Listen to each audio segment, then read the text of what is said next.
Si vous cherchez à acheter un bien immobilier à Dubaï et que vous essayez de l'acheter avec un prêt hypothécaire, il y a une grande nouvelle que vous devez absolument connaître. Donc, dans la vidéo d'aujourd'hui, nous allons aborder ce sujet. Et bien sûr, si vous avez besoin d'aide pour acheter un bien à Dubaï, que ce soit via un prêt hypothécaire, un achat sur plan ou si vous souhaitez acheter comptant, réservez une consultation gratuite en utilisant le lien ci-dessous. Soit moi, soit l'un de nos experts serions ravis d'avoir une discussion complète avec vous gratuitement. Donc, à partir de février, cela vient d'être confirmé en février 2025, bien sûr, les acheteurs avec un prêt hypothécaire ne pourront plus inclure les frais gouvernementaux et d'agence dans leur prêt. Auparavant, il était possible de le faire. Avant d'entrer dans les détails, laissez-moi vous expliquer ce que j'entends par ces frais. Donc, premièrement, bien sûr, vous devez payer l'apport initial selon ce pourquoi vous êtes éligible. Par exemple, si vous avez un prêt à 80%, vous devez verser 20% d'apport. Pour un prêt à 60%, 40%, etc., n'est-ce pas? Vous devez toujours verser cet apport. Cela n'a pas changé. Cependant, ce que vous pouvez faire avec les frais a changé. Par exemple, lorsque vous achetez une propriété, vous devez payer 4% de frais DLD. Il s'agit d'une taxe gouvernementale que vous devez payer lorsque vous achetez un bien immobilier. Ce n'est pas quelque chose que vous pouvez éviter de payer. Et bien sûr, lorsque vous achetez un bien, vous allez probablement passer par une agence immobilière et vous devrez également payer les frais d'agence qui s'élèvent à environ 2%. Auparavant, il était possible d'inclure ces frais directement dans votre prêt hypothécaire. Donc, quel que soit le montant de votre prêt hypothécaire, vous pouviez simplement inclure ces frais et n'aviez toujours qu'à verser votre acompte de 20%. Désormais, malheureusement pour beaucoup de personnes, ce ne sera plus possible. Vous ne pouvez plus inclure ces frais dans votre prêt hypothécaire.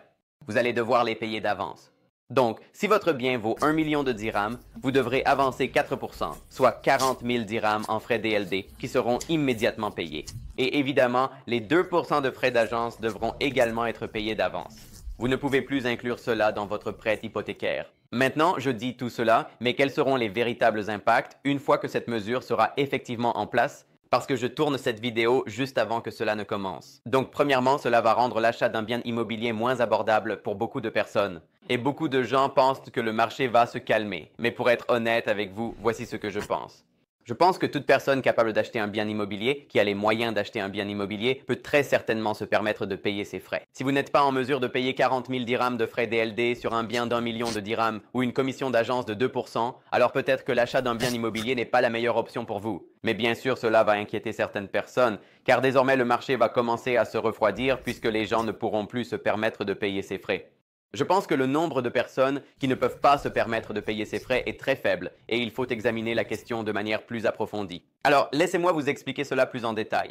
Quelqu'un qui auparavant pouvait se permettre d'acheter un bien à 2,2 millions, par exemple, et qui ne pouvait le faire que si les frais étaient inclus dans son prêt hypothécaire, va maintenant, au lieu d'acheter un bien d'une valeur de 2,2 millions, chercher quelque chose qui vaut peut-être 2,1 millions ou 2 millions, quelque chose de plus adapté à son budget. Et tout va continuer dans ce sens, n'est-ce pas? Les personnes qui peuvent se permettre 1,9 million vont opter pour quelque chose à 1,7 million. Il y aura donc, vous savez, une demande plus faible pour les propriétés les plus chères, mais les personnes qui pouvaient auparavant acheter des biens encore plus chers vont maintenant répondre à cette demande. Donc, on descend, on descend, on descend, on descend. C'est bien sûr mon avis.